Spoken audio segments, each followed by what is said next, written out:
افضل ذکر لا الہ الا اللہ، افضل ترین ذکر کیا ہے؟ لا الہ الا اللہ، اللہ کے سوا کوئی عبادت کے لائق نہیں، محمد صلی اللہ تعالیٰ علیہ وآلہ وسلم اللہ کے رسول ہیں۔ تو کلمہ طیبہ کا کثرت سے ورد کرتے رہیں، چلتے پھرتے اٹھتے بیٹھتے۔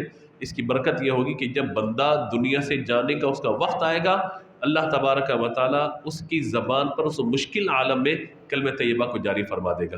یہ بہت ضروری بات ہے، اس کو ہمیں سمجھنا ہے کہ کلمہ طیبہ چلتے پھرتے اٹھتے بیٹھتے کلمہ طیبہ کا ورد بندہ رکھے۔ موت کی سختیاں بہت زیادہ ہیں، بہت بڑا شدت والا معاملہ ہے، اللہ تعالیٰ بس اپنی رحمت سے عافیت کے ساتھ وہ مال ہم پر آسان کر دے، ورنہ ہے بڑا مشکل معاملہ۔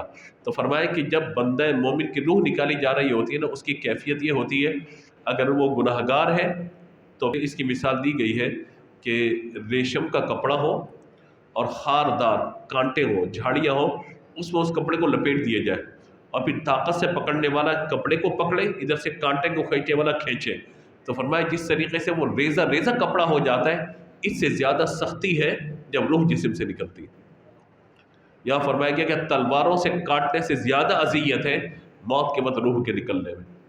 اللہ سے ہم عافیت کا سوال کرتے ہیں، لیکن اللہ کے جو بعض بندے ایسے ہیں، نیک بندے ہوں، کلمہ طیبہ کا ورد کرنے والے ہوں، اچھی صحبت میں رہنے والے ہوں، نمازی ہوں، تو ان کی روح جسم سے ایسے نکلتی ہے جیسے شاخ سے پھول کو توڑ لیا جاتا ہے، اتنی تکلیف۔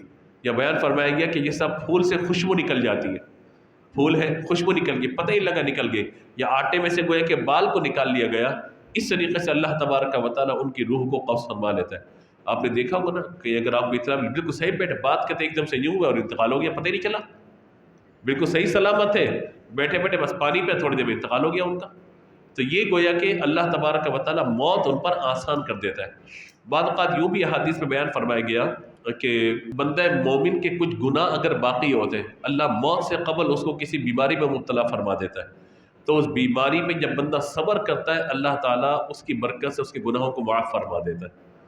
فرمایا بندہ مومن کو کوئی تکلیف نہیں پہنچتی، یہاں تک کہ اگر اسے کانٹا بھی چبھتا ہے اور اس پہ وہ صبر کرے تو اللہ کی بارگاہ سے اللہ اسے اجر عطا فرماتا ہے۔